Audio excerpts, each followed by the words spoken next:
75 साल से यहाँ पे जो नहीं हुआ है, वो ऐसा आसपुर विधानसभा के अंदर हम परिवर्तन करके देखें। इन 5 सालों में आसपुर की जनता को आप ऐसा क्या देने वाले हैं जो 70 साल में नहीं हुआ? डूंगरपुर जिले के अंदर 4 विधानसभा आती है। 4 विधानसभा में आसपुर विधानसभा में शिक्षा को देखा जाए तो सबसे पिछड़ा माना जाता है, तो मैं सबसे ज़्यादा शिक्षा पे ध्यान दूंगा। लेकिन इस बार आपको आसपुर के अंदर जनरल, ओबीसी, एससी सभी लोगों ने वोट दिया, क्या भरोसा दिलाया उनको आकर?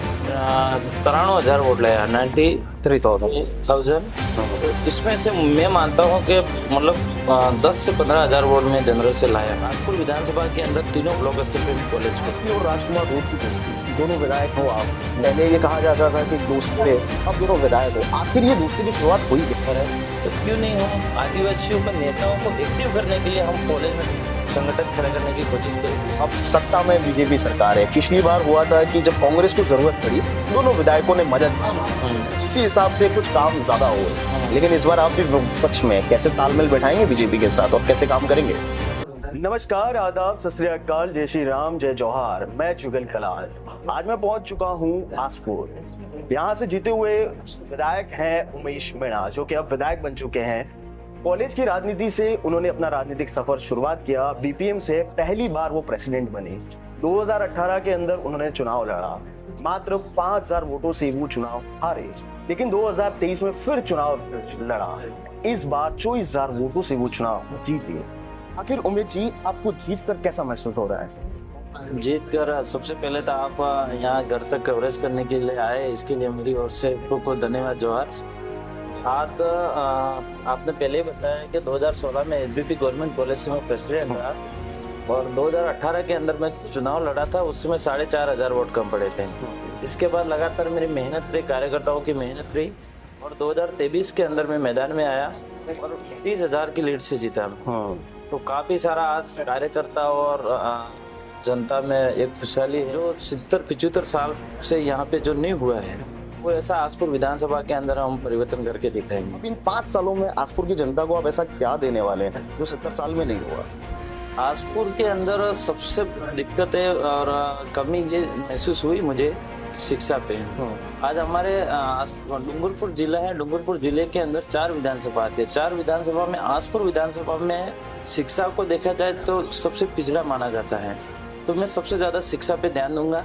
हम इस एरिया के अंदर जितने भी प्राथमिक विद्यालय हैं, माध्यमिक हैं, उच्च माध्यमिक विद्यालय, उन विद्यालयों के अंदर स्टाफ फुल करने का काम करूंगा। इन स्कूलों के अंदर अगर भवन की ज़रूरत है तो मैं भवन की व्यवस्था और भी कई प्रकार के पानी की वगैरह, शौचालय वगैरह समस्या है तो उसका भी सुधारा करवाऊंगा। इसके अलावा आसपुर विधानसभा में सबसे ज़्यादा किसान लोग रहते हैं। अब किसानों के पास ज़मीन तो है लेकिन पानी नहीं है, तो उसके लिए भी हम पानी की व्यवस्था कराऊंगा। आज हमारे सोमकमलाबा जो डैम है वो डूंगरपुर जिले का सबसे बड़ा सोमकमलाबा डैम है, लेकिन इस डैम का पानी नीचे वाले गांव मिल तो रहा है और वो भी पूरी तरह से लोगों को, किसानों को फायदा नहीं मिल पा रहा है क्योंकि नहर है वो भी रिचाव खा रही है, तो कहीं कहीं किसानों के आसपास जो खेत रहते हैं वो भी नुकसान होता है, तो उसको भी सुधारा जाएगा। और ऊपर जो किसान रहते हैं, मेरा जो मकसद है कि लिफ्ट के द्वारा उस किसानों को भी पानी की सुविधा हो, खेत तक पानी पहुंचे। और इस एरिया में सबसे ज़्यादा फ्लोराइड है, तो मैं 2016 के अंदर एसबीपी गवर्नमेंट कॉलेज प्रेसिडेंट था और पीएचडी मंत्री उस समय सुशील जी कटारा थे, बीजेपी की सरकार थी। उस समय हमने 151 का नक्शा बना के दिया था पूरा। इस एरिया के अंदर फ्लोराइड या मीठा पानी की मांग करी थी, तो वो 365 करोड़ का बजट पास हुआ, 151 गाँव। इसके बाद ये घर घर तक पानी पहुँचाने का भी है। तो मैं यही चाहूँगा कि सोमकमलाबा से जो पानी जाता है विधिवत रूप से पानी जाए, हर घर तक पानी जाए और रोज का पानी मिले, मतलब मीठा पानी मिले, ताकि लोगों को जो फ्लोराइड का पानी पीना पड़ रहा है वो नहीं पी पाए। सरकार, राज्य सरकार के अंतिम घर तक हम योजनाओं का फायदा दिलाने का मेरा काम रहेगा। एक और चीज़ है, इस बार कुछ आसपुर में अनोखा देखा गया। आपकी पार्टी बीएपी पार्टी आदिवासी विचारधारा की पार्टी कही जाती है या आदिवासी समाज की पार्टी कही जाती है, लेकिन इस बार आपको आसपुर के अंदर जनरल, ओबीसी, एससी सभी लोगों ने वोट दिया, क्या भरोसा दिलाया उनको आखिर? बिल्कुल, आसपुर विधानसभा के अंदर 2018 के अंदर चुनाव में जब लड़ा था मुझे 52,000 वोट मिले थे और उस समय मैं ये जहाँ तक मानता हूँ मतलब पूरी तरह से 52,000 में से मुझे 50,000 वोट कहीं कहीं आदिवासी के मिले थे और 2,000 कहीं के दूसरे मिल गए होंगे। लेकिन इस बार मैं 93,000 वोट लाया, 93,000। तो इसमें से मैं मानता हूँ कि मतलब 10 से 15,000 वोट में जनरल से लाया हूँ। इसमें मैंने 4-5 साल जो काम करा, मैंने एससी समाज के अंदर काम करा, ओबीसी समाज के अंदर काम करा, जनरल समाज के अंदर, राजपूत समाज है। किसी भी प्रकार की कोई भी दिक्कत आती, भले मैं एमएलए नहीं था, फिर भी कोई अगर मेरे घर तक कोई समस्या लेके आता तो मैं इस समस्या को समाधान के लिए, चाहे पुलिस विभाग के अंदर काम हो, चाहे दूसरे विभाग के अंदर भी काम हो, तो उस समस्या को लेके वहां तक इस विभाग के अंदर पहुंचा हूँ। समस्या का समाधान हो या नहीं हो उससे कोई नहीं, लेकिन इस समस्या का समाधान के लिए मैं जरूर इस विभाग के अंदर पहुंचा और लोगों को हेल्प करा। इसलिए लोगों ने कहीं कहीं मेरे भरोसा करा और आज ST SC OBC कहने का ये कह सकते हैं कि विचारधारा से हटकर इंसानियत पे काम किया। बिल्कुल बिल्कुल। आप युवा विधायक बने, आदिवासियों के लिए आइडल नेता बन चुके हैं, कई लोग आपको देख रहे हैं, सोशल मीडिया पर देख रहे हैं। उन युवाओं के लिए आप क्या करेंगे जिन्होंने आपको जिताया है?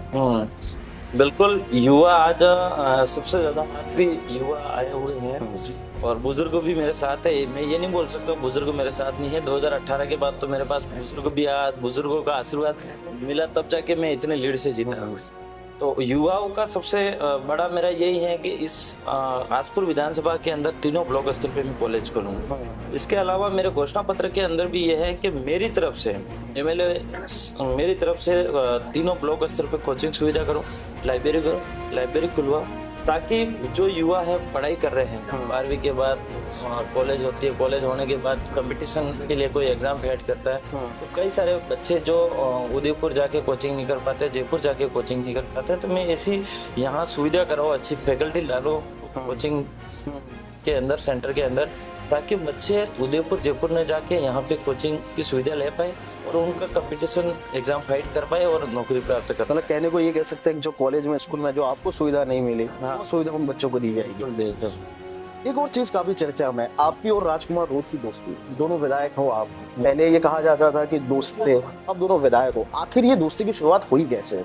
चर्चा का विषय है ये दोस्ती की शुरुआत तो यूँ देखा जाए हम 2011 से दोस्त हैं। मतलब पहले से हम भाईचारा भाई की तरह रहते थे। इसके बाद जब 2000 हम NSC संगठन से दोनों बिलोंग करते थे, उस समय छात्र नेता के रूप में हम कॉलेजों में काम करते थे। अलग अलग समस्या को समाधान, छात्रवृत्ति को लेके हो, IC को लेके, एडमिशन प्रक्रिया को लेके हो, कोई भी विद्यार्थियों के हित में हम लड़ते थे। और 2016 के अंदर जब NSC से राजकुमार जी रौत को प्रेसिडेंट खड़ा करा, और उस समय भी मैंने भरपूर सहयोग करा राजकुमार जी को, और हम दोनों भाई तरह रहते थे। इसके बाद लगा 3 साल हमने संगठन भी चलाया, NSC के अंदर भी रहे। इसके बाद 2016 के अंदर उस समय मिशन 73 चला था, काफी सारा आदिवासी का जन जागरण भी हो रहा था। और 2013 की जो अधिसूचना जारी हुई, उसके अंदर हमारे इस एरिया के अंदर ट्राइबल जो नेता थे, उन्होंने सबने साइन करके दे दिया, तो वो सबसे बड़ा इशू बना हुआ था वहाँ पे।